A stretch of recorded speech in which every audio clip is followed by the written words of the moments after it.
I was just asking, are we on right yet? We live? No, I can't be, I just push the button. You ready? Yeah, go ahead, push.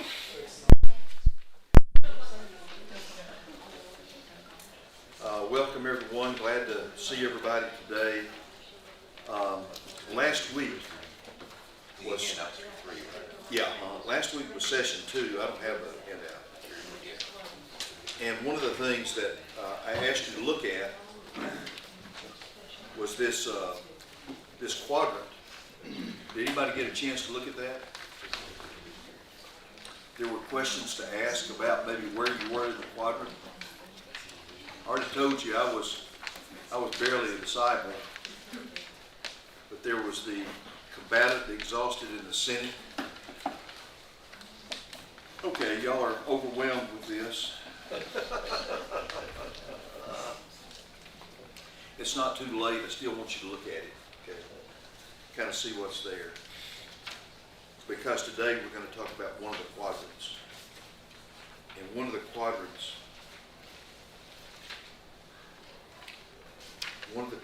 is the quadrant of the combatant.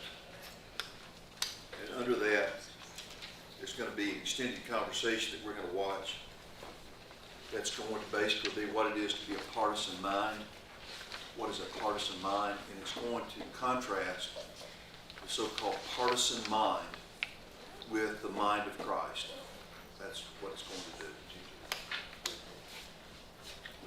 The combatant was defined as someone who was very, very high on hope, but somewhat low on humility. And some of those people were described as the people out front, sometimes leading the charge, very, very passionate about what they thought, but sometimes not recognizing some of the difficulties, some of the nuances, some of the complications that might go along with what you might believe.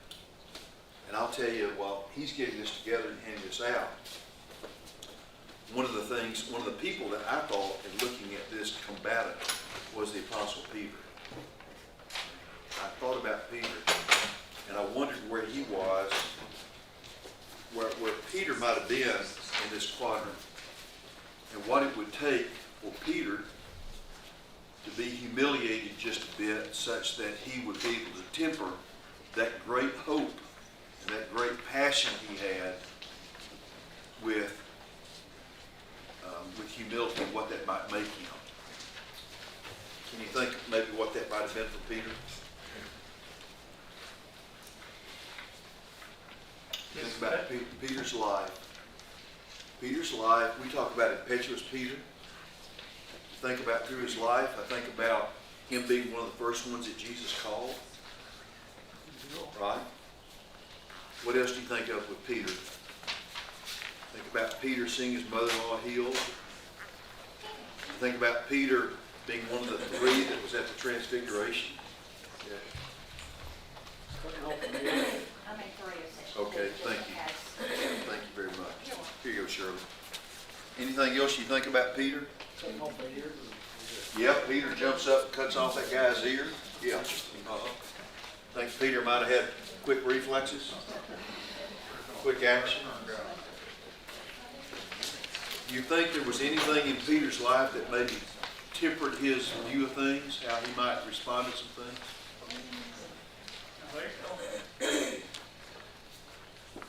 Think about it. I think being so close to Jesus does temper things, and those other things probably diminished, and he became more like Jesus.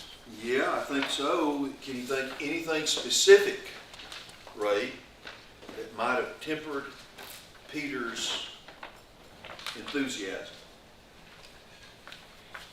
When Jesus called him Satan. Jesus called him, get behind me, Satan. Oh boy. What about that? Well, the story that I always think of is, when Jesus is washing the feet, Peter says, no, don't do that to me. Don't wash my feet. And then he says, but I have to. And he says, well, then wash all of them. Yeah. You know, I mean, that's Peter. That's pretty much Peter. Yeah, I think that pretty well defines him. How do you think Peter was after Jesus looked at him and said, "You're going to deny me 3 times"? Well, what do you think Peter's response to that was? Huh? No way. No way, God. I am Peter. I got this. All right? And then what happens? Yeah.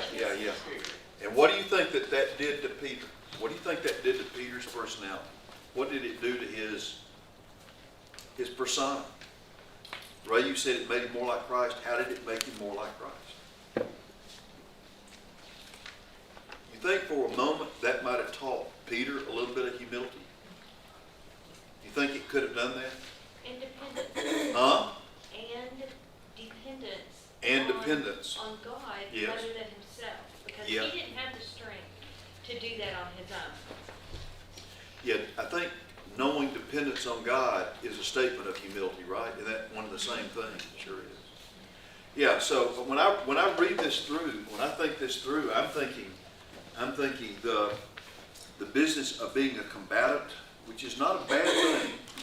Which is not a bad thing. It's not a bad trait to have. To be very passionate about something, to be very energetic about something, to be ready to go forward. Okay, we need those folks, but those folks need to be very careful that they temper some of that passion with a big dose of humility. Jerry, you want to start this? I want y'all to watch this session 3. And we're going to watch it just a little bit longer today.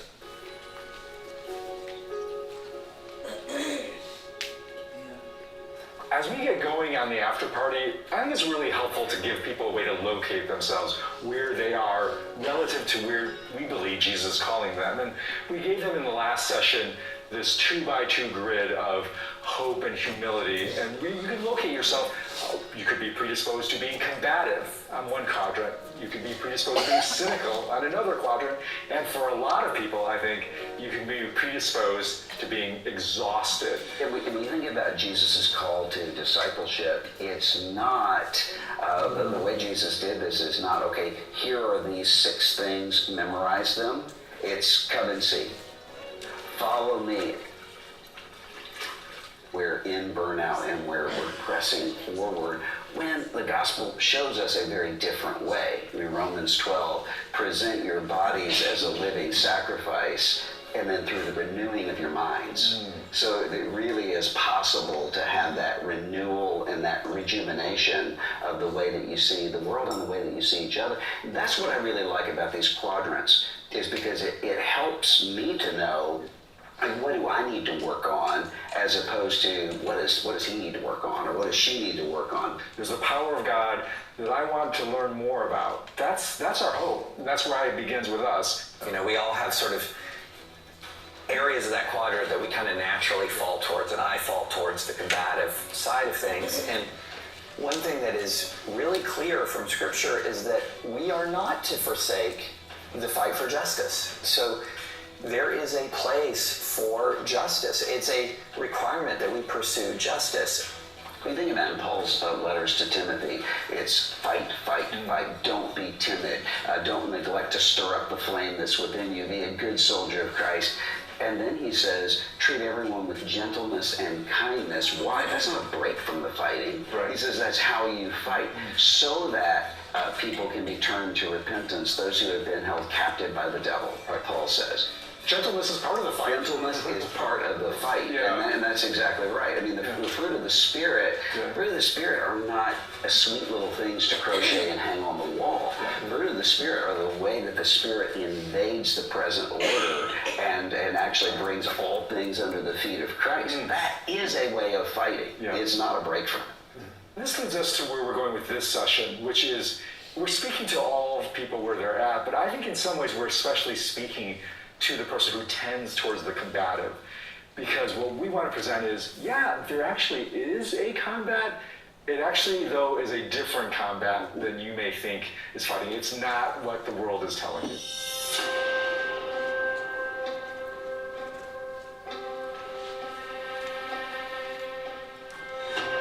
I want to talk a bit about what it's like to be the combatant.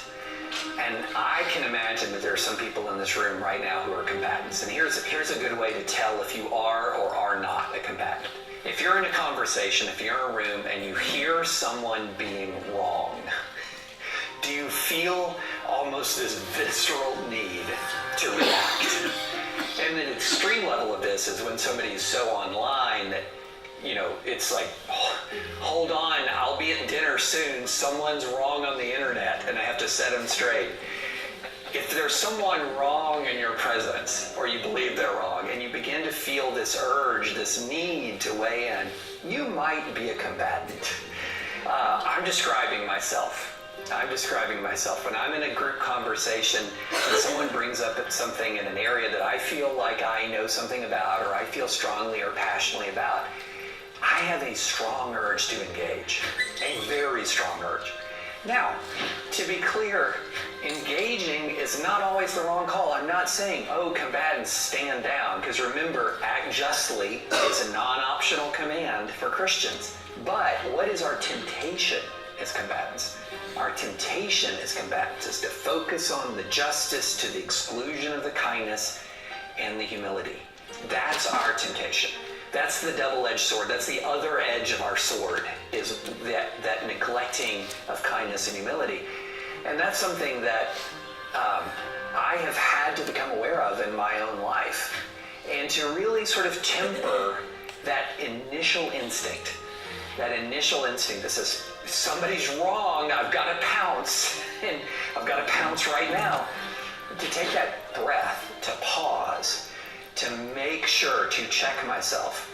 Is this something that's coming out of pride? Is this something that's coming out of arrogance? Have I listened to them fully when I engage with them? How am I going to engage with them? These are the ways in which combatants should check themselves.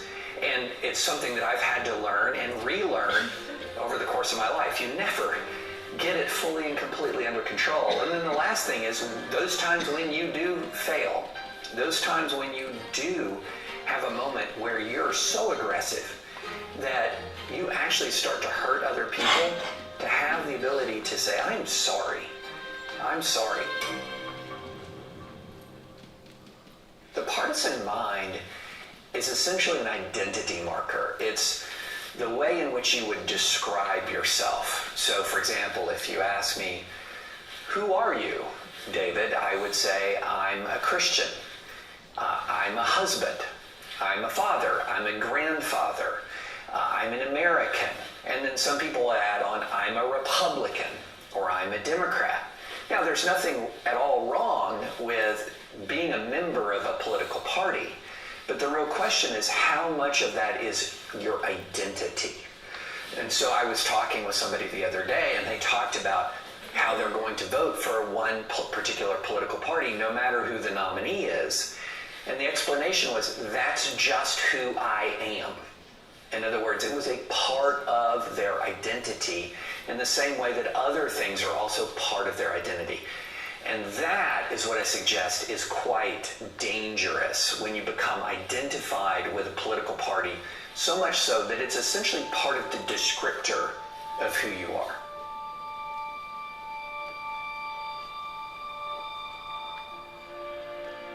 I think there's a very interesting relationship that exists between the partisan mind and combativeness. I look at the partisan mind as the rocket fuel for combativeness. Because when you have that partisan mind, it is part of your very identity. It is part of who you are to have these sets of ideas and to have this particular political affiliation. So you marry that mindset with a natural predisposition to combativeness, and you're going to see basically, in many ways, what the modern public square is. It's a bunch of people who are essentially acting as lawyers for their own political side. And what do lawyers do? Lawyers do, and their job, this is their job. If there's something negative about their side, like there's a failing or a flaw on their side, they'll either deny it or minimize it, shrink it, make it small. And if there's something good about their side, they'll magnify it, they'll blow it up to make it seem as if that's the dominant characteristic. this is what lawyers do. I've been in trials, and there's such a thing as bad facts. And so one of the things that you try to do when you're a lawyer for your client is to make those bad facts manageable and make the good facts the dominant facts in the jury's mind. Now, this all works in an adversarial legal system where the rules of evidence come into play. That's how we achieve justice.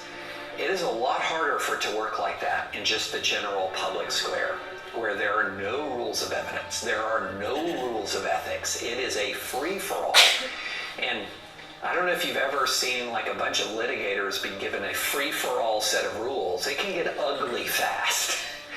Litigators work within a set of rules that moderate our worst instincts. The public square does not have those rules. And so what ends up happening is each of the partisan lawyers for their side are often tempted to indulge their worst instincts, where it goes from not just minimizing negative facts, but denying them outright. Not just acknowledging that your opponent has flaws, but blowing up those flaws all out of proportion to their actual sin. And that's a form of bearing false witness. That is not telling the truth about either your own side or the other side. It is a process of minimization and exaggeration. And once you see that process in play in political discourse, you can't unsee it. It is everywhere. And it's really important to know you're not learning when you're litigating.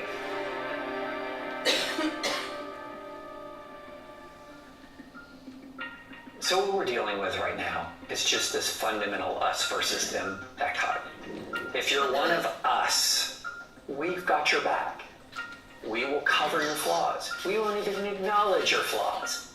If you're them, we won't acknowledge your virtues. We won't appreciate your virtues. All you are is flaws, because what we have to do is defeat you. And that is the fundamental polarizing dynamic of our politics. If you're in the category of us, you're fundamentally good. Your flaws are manageable. You deserve a defense. If you're category of them, you're fundamentally bad. Your flaws are dangerous, perhaps even catastrophically dangerous. And you know what? Your virtues aren't even worth mentioning. In fact, if we mention your virtues, that's bad because it might undermine our dedication to taking you on. If we humanize you, it undermines the commitment to destroy you. And if we acknowledge the flaws of our own side, it undermines our sense of loyalty. And so you can see how it drives us inexorably towards division, towards hatred, and ultimately towards violence. I would describe the us versus them divide in the United States with 3 words: gut-level hatred. And I use those words advisedly. I'm actually quoting a piece in the New York Times written by one of my colleagues who was describing the end result of an enormous amount of research around how do Americans feel about each other? How do Americans feel about their political opponents? And when you dive into that research, it is scary how negative and how hateful people are to each other. There's even a term called lethal mass partisanship. And what lethal mass partisanship means is there's a percentage of Americans, roughly in the 20% range, who actually believe the world would be better off if a significant numbers of the opposing party died. Not that they want to kill them, but the world would be better off if a significant number of the opposing party died. That's lethal mass partisanship. And you might have a glass half full perspective and say, well, only 20% of Americans feel that way. But that's 60 million people. That's 40 plus million adults with that view of their fellow man. That's stunning. And even if you back way away from that kind of sheer malice, you see Republicans and Democrats have almost mirror image negative views of each other. It's not like one side or the other is far more tolerant of each other's point of view. No, both Republicans and Democrats view the other side as brainwashed, as bigoted, as prejudiced, you name it. This sort of view of we're on one side not because we like our own side, but because we dislike the other. And it has been rising and rising steadily since the 1990s. to the point where overwhelming majorities of Republicans and overwhelming majorities of Democrats have extremely hostile views of people on the other side. And there's even some indication that people are more open to someone marrying a person of a different faith than they are marrying a person of a different political party. And that would tell you what's the true religion. You see this constantly in the rhetoric. We are patriots. They are Marxists. We are tolerant. They are fascist. Note how dramatic that language is. Patriot versus Marxist. Tolerant versus fascist. It's not just wrong. You're claiming your opponents are wrong on a world historic scale, on the scale of Marxism, on the scale of fascism. Yet this is extremely common rhetoric. In Christian circles, you'll even hear the term demonic, that we are godly, they are demonic. And so their flaws aren't just simple mistakes. And so that level of rhetoric ratchets up the stakes. It doesn't just ratchet up the stakes. In many ways, it dehumanizes. It inhibits the ability to show kindness and humility. What reason is there to be humble in front of a fascist or a Marxist? What do they have to teach me? This kind of extreme rhetoric absolutely inhibits our ability to express the virtues that God calls us to express.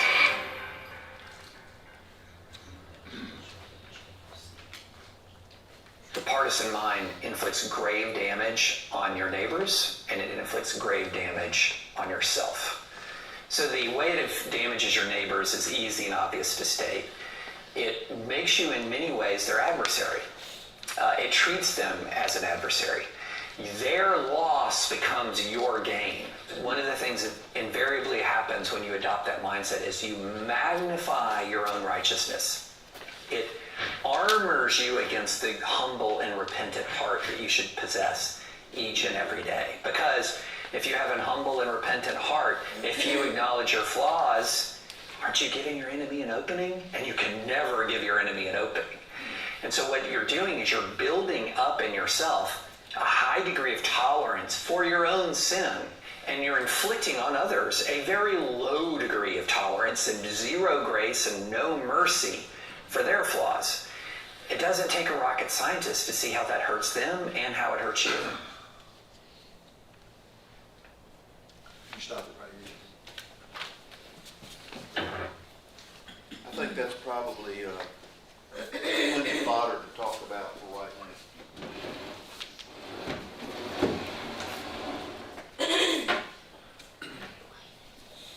Anyone want to say anything right here? I wrote down the question. He said this has been building since the 1990s. And we've had political differences for centuries. What is driving this huge intolerance, this extreme rhetoric on each side of the fence? What's driving that? And, just this last week with the demonstrations and the violence and a couple years ago, why is that being tolerated? Somebody want to answer that question? One thing that, there's a missionologist called Leslie Newbigin, and he wrote back in the 50s as he was seeing the increasing secularization of our society. He said that when people push God out, something's got to take its place.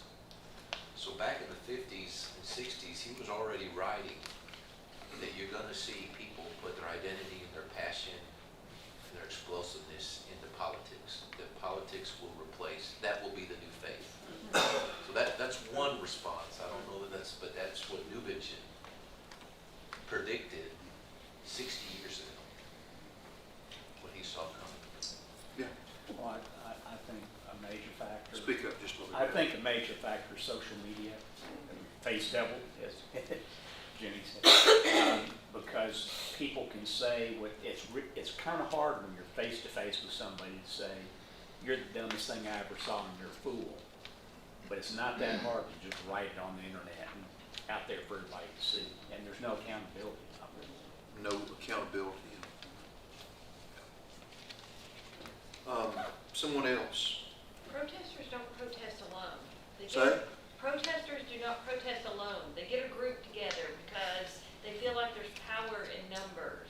So there's this mob mentality. Mob mentality is that, and that, I think, comes from what you see on the news, you see on, and news is more accessible now than it has ever been.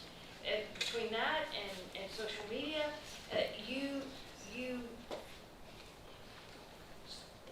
like in the past week, I think there's people that probably participate in that on their own would have never thought to go there.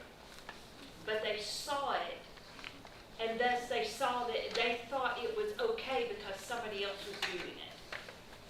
Thank you. Yeah. I think we've seen protests and we've seen all kind of opposition, conflict. We just have it more covered today by 24/7 news. So you think it's not anymore, I think it's always been present. always been present? You know, you take the Vietnam War time, you take the racial time, you go back to Civil War time, you go back to the Revolution.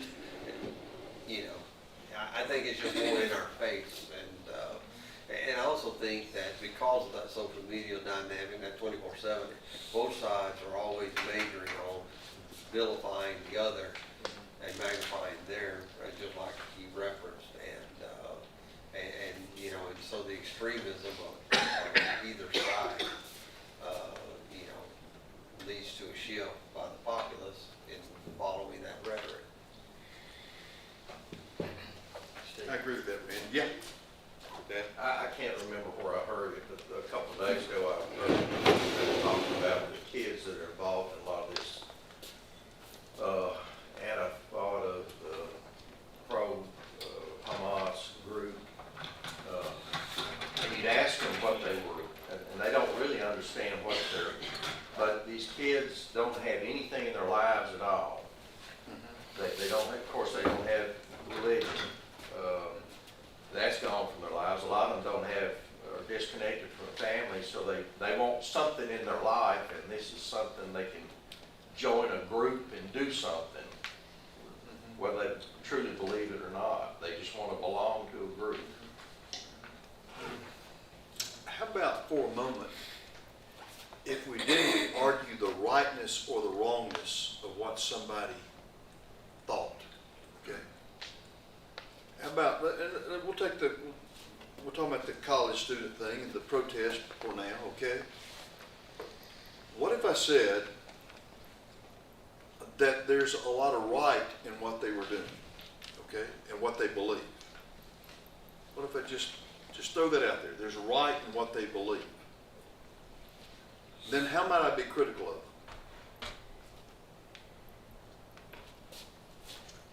Well, let's just for a moment, let's go back to next week.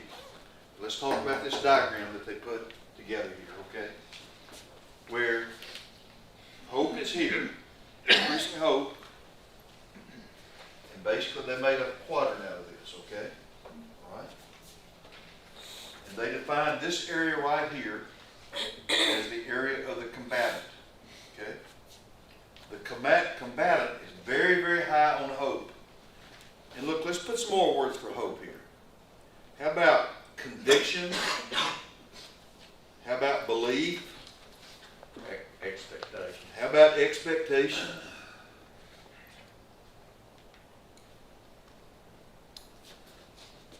Very, very high on this right here. Their idea of what social justice might be, okay? But what if we robbed that of this side, which is humility, okay?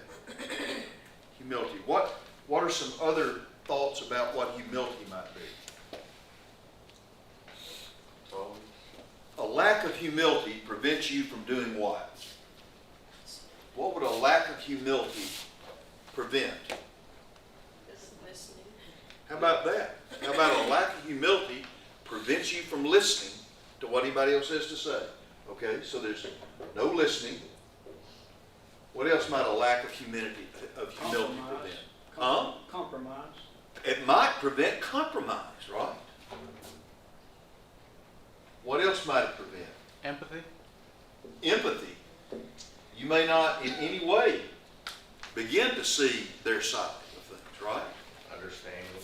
Understanding. Yeah. Okay. These are positive things, I would say. Okay. What are some negative things that it might cause? Anger. Yeah. A lack of humility may in fact cause anger. What else might it cause?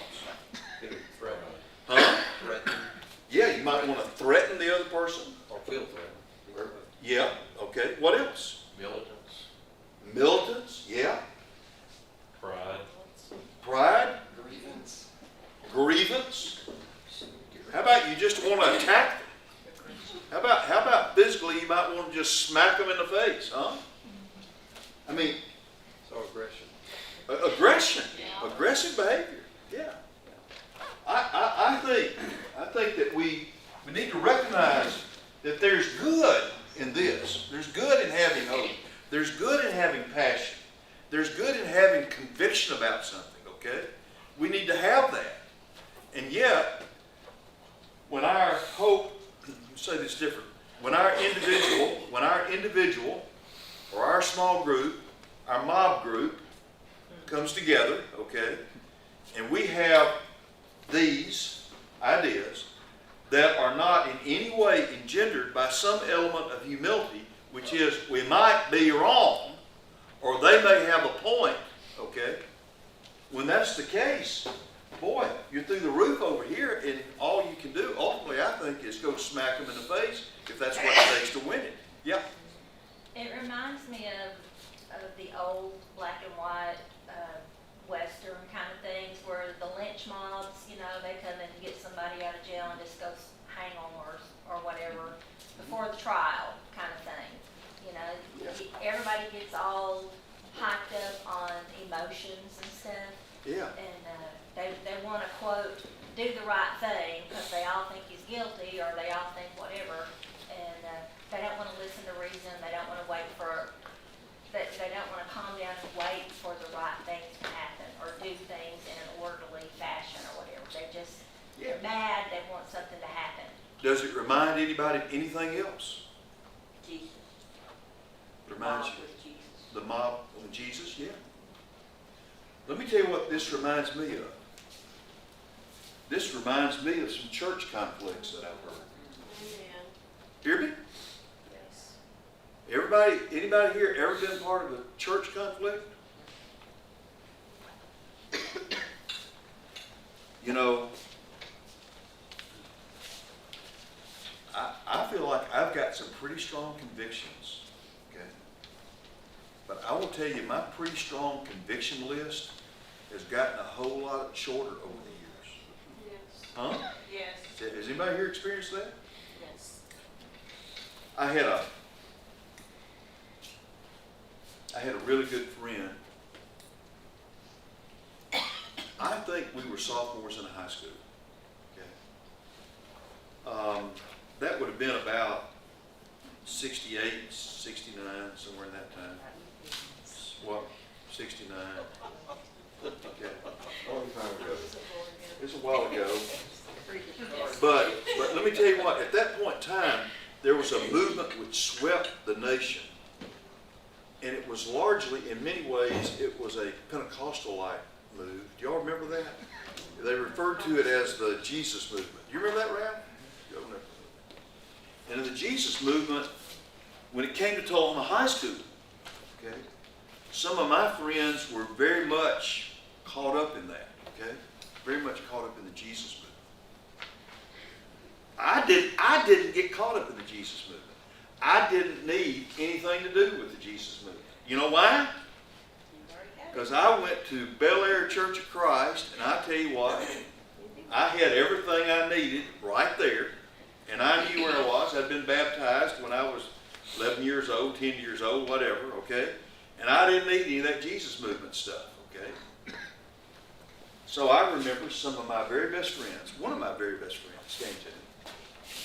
And we started having some conversation, religious conversation, okay? And we had probably 5 or 6 points. I want you to know, I beat him to a pulp on every single point there was, because I knew Scripture. I'd grown up in church, and I knew it. And you want to hear something? This guy was Methodist. They ain't studied much. They ain't studied much. And I mean, I just want you to know, I nailed him. Go get him, Steve. There's a lot that hasn't changed with some of us. Some of us are still incredibly argumentative, incredibly hopeful, incredibly educated, incredibly knowledgeable about what we believe, very, very passionate, and we sure lack humility. Is it narrow-minded? No, it's not narrow-mindedness. Y'all hear this? Okay. So, I mean, this whole subject is, it's about the politics of the world, okay? But I see the politics of the world, much like you say, Randy, I'm not sure that it's always been with us in some way. It's certainly become more public. And what Jerry had to say, I think that's probably, I think everybody that had a point to make about this, I think you're all very, very right. It is and does seem to be very much more apparent. And what, in my mind, is driving most of this is individualism. Okay, individualism. Now, what do I mean by individualism? What do I mean by that? Look here, I respect very much what you have to say. That's great. You have every right in the world to say it, even though you're wrong. Okay? Because I'm right. And what I think is right is going to be how I judge each and every one of you. Okay? What I think is right. And I have the right. I am an American, and I have the right as an individual to say whatever I want to say and think whatever I want to think. Period. All right? And there's nothing that's going to, you don't need to convince me, because I know it. All right? I know it. And given protection, such that a guy's arm's length or a TV channel away from me, I can say whatever I want to say. I can say whatever I want to say, no matter how bad it hurts you, no matter what the consequences might be, I can say it, and I'll be right to say it. And it's carried over into the politics of the world. It has. Now, I don't want to, I'm not here today. I'm not here today to correct the politics of the world. Because I think that we're going down that path. I think it's a dangerous path. I think it ultimately will be a path that will, if it has not already hurt us as a country in an incredible way, it sure is going to. I'm here to say the politics of the outside world cannot become the politics of the church. It just can't. It can't be the politics of your family. It can't be the politics of your family. Boy, some of you guys and girls have been married a while. I'm thinking of some times in the way that I grew up that when I reflect on it are so wrong. So wrong. I'm thinking about 1982. That Margaret and we bought a piece of property. Oh, this was a good thing. I would moonlight, and back then I could work some at the VA, and they paid me $12 an hour working at the VA. But if I went out to a private, to an emergency room out in the country somewhere, they'd pay me $25 or $30, Ralph. You remember those days? Oh, yeah. Man, I'll tell you what, you could go out there, you could work out there, you work for like, you work 24 hours, or in some places they give you a 40-hour shift all weekend long. And I can remember just coming back, riding back 40 times 27. 40 times 27. Good gracious, man, we've hit it. And every time we'd come back, we'd put that in the bank. And we wanted to have us little farms. We'd come back to Oklahoma and we'd buy us a little bit of acreage. And we wound up with about 40 acres out on Turkey Creek Road, okay? And then there was an opportunity to buy a place right next to us, but it needed some help. So I thought, yeah, I knew a couple of guys here at church that were young, kind of our age. I thought, let's involve them. Let's involve them. Because they might want to build a house back there. And I'll never forget something that I'm very, very ashamed of, because they came to the house, okay, I'll never forget. And the couples, they kind of wanted to end it. I said, look, this is a guy's thing. The guys need to figure this out, okay? And I'm so ashamed of that. Because it was just, I was so fixed into how business was done in my parents' and grandparents' age, and I do think it was done that way, that I hadn't come to a point in my life where I was ready to include my wife in those circumstances, okay? And that was a perfect example to me. It was a perfect example to me. Man, I was passionate about what we were doing, and I was not doing anything that Margaret didn't want to do either. But I'll tell you what, I was really low on humility. Really low on humility. It was mine to do. Y'all have had those experiences yourself. We all have. We go back, I guarantee you, there's not a one of you, if you just think for a minute and look back to a decision that you made, and difficult decisions, big decisions that you made, and you look back and you see those decisions and you realize, man, I was absolutely full of myself, even the right kind of thing, but I didn't garner it with humility, okay?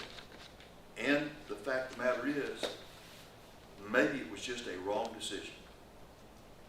Y'all hear that? Has anybody here had those experiences? Mm-hmm. Mm-hmm. Hey, it's confession time. We're on TV.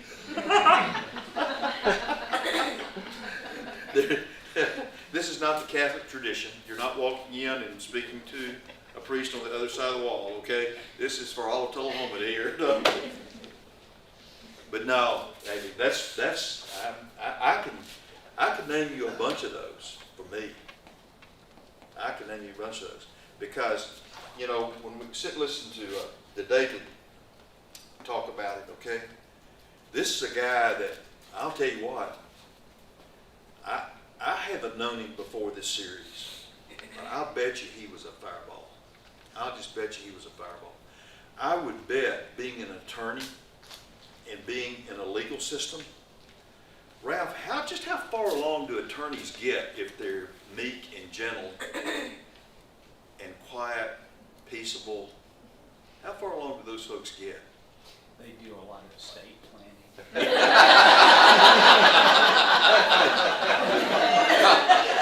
you hear that? I mean, really? That's got, I mean, I'm really thinking, how many people want to go see a surgeon, okay? You want to go see a surgeon, and the surgeon said, they say, you know, can you do this? How good? Well, you know, there's a lot of guys out there that are a lot better than I am, and you know, I do a few and I lose a few. You know, y'all hear that? We need to be careful how we define humility. We need to be very careful about that. But I would just say that in most everything that we're involved in, you've got to have a good dose of it. You've got to have a good dose, always backing that. If you're all here and not enough here, you're not where you need to be. What else do we have here? You mentioned the church context. Yeah. Isn't that what legalism does? I mean, you learn it all, you study it all, you know it all. So the only thing left to do is just to judge you and condemn you, because if you was as loving and studied as I am, then you would see it. If you don't see it, then you just don't love the truth, right? So what Randy is addressing is the subject of legalism, okay? And I suppose underlying that question of legalism is within a system of legalism, is there humility? Okay? Because after all, legalism, right? Would somebody define legalism for me? Just define legalism. Roger, can you define that? It's a very literal interpretation. A literal interpretation? Well, I think that's part of it. Precision, obedience. Precision obedience. Precision obedience to what? To the law, To the the law. letter of the law. To the So- thing I You decided. have To to the determine jot, what to those the rules are. What did you say? I said, it's precision obedience to the rules, but you are going to determine what those rules are. And your rules may not be someone else's rules, but you are going to impose, if you're a legalist, you're going to impose your rules on everyone. So if you reduce the message of Christ, if you reduce what we do out here to a group of our rules, okay? And if you judge yourself to be right or wrong by whether you follow those rules or not, okay? That would be legalism, right? Okay. And I think I know what Randy is saying is when you take that group of rules that you have established, okay, and you project that group of rules on someone else, okay, right? Then, in fact, Whether they know the rules or not, it's not important. They still have to follow them. and Sex fertile before and what underlies the presumption that you can establish a set of rules? What underlies that? You're always right. It's the right way to go. A lack of humility. Okay. All right. So now It's the knowledge that puffs now up. let's leave this just a moment. Stop just for a moment. I want to argue the other side of this. Okay. So we've got this lack of humility. We got this lack of humility that we're talking about that causes legalism. Okay. So, do we have any rules at all? Are there any rules?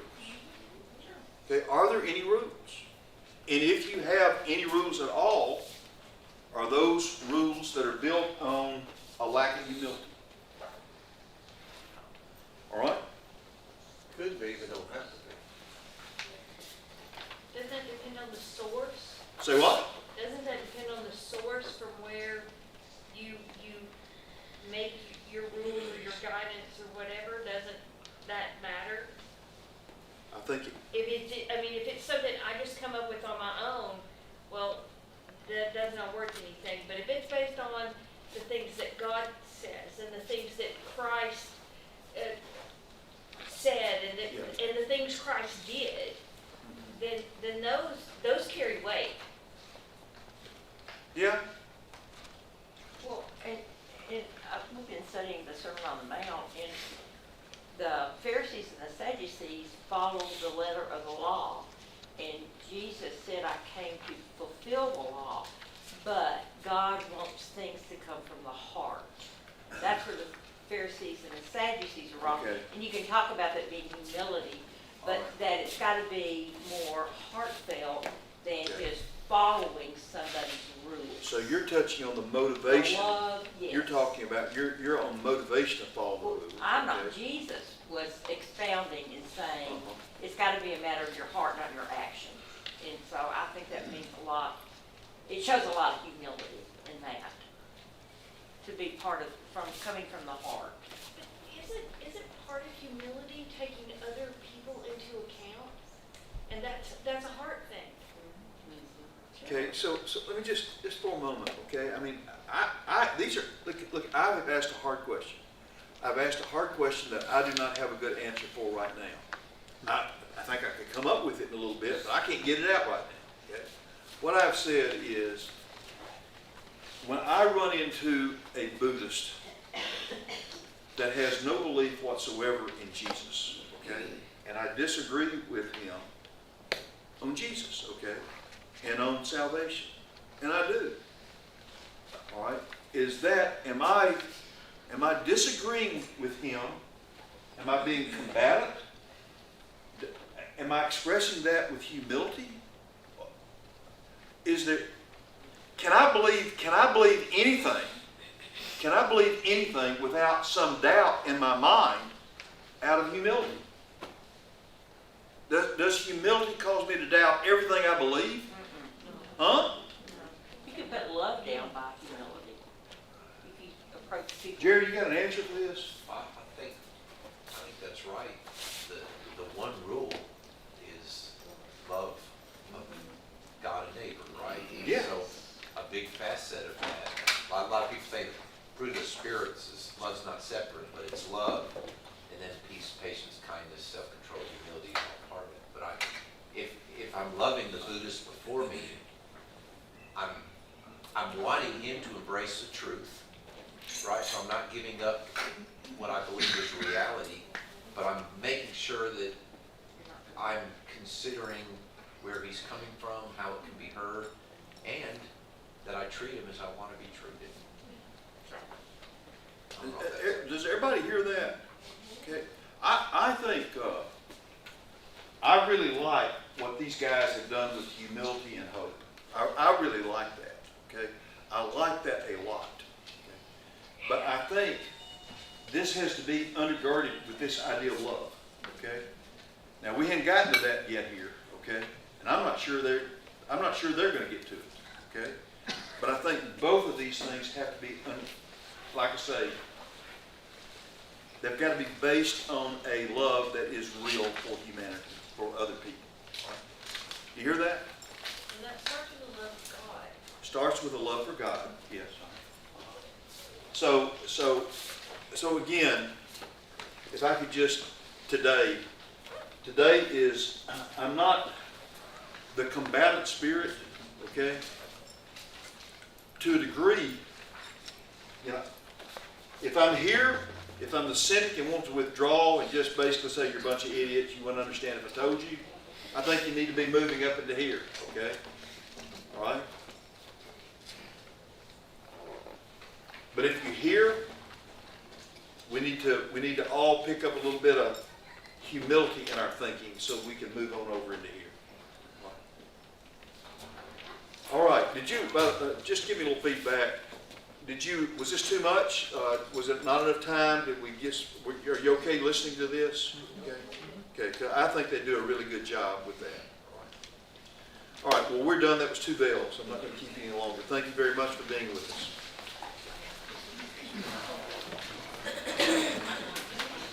Next week, we're going to continue this 3.